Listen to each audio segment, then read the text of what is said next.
আসসালামু আলাইকুম কৃষকসকল। আজি মই সাৰ দিব ওলাইছোঁ। আজি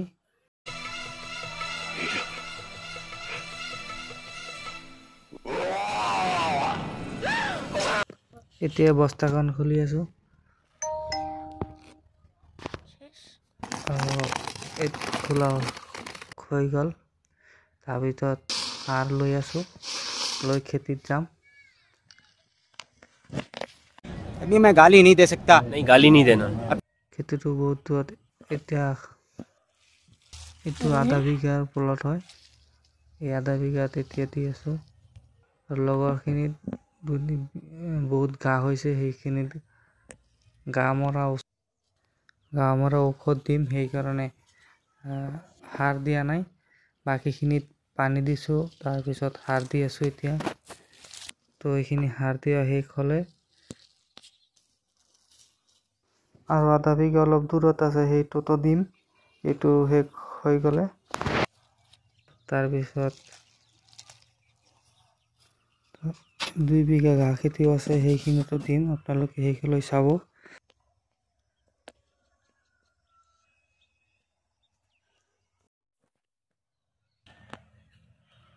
ঘাঁহ খেতি আৰু মাকৈ খেতি মিলি টোটেল 5 বিঘা হ'ব। গোটেইখিনিত আজি সাৰ দি শেষ কৰিলোঁ। আপোনালোকে ভিডিঅ'টো চোৱাৰ বাবে সকলোকে ধন্যবাদ। Thank U.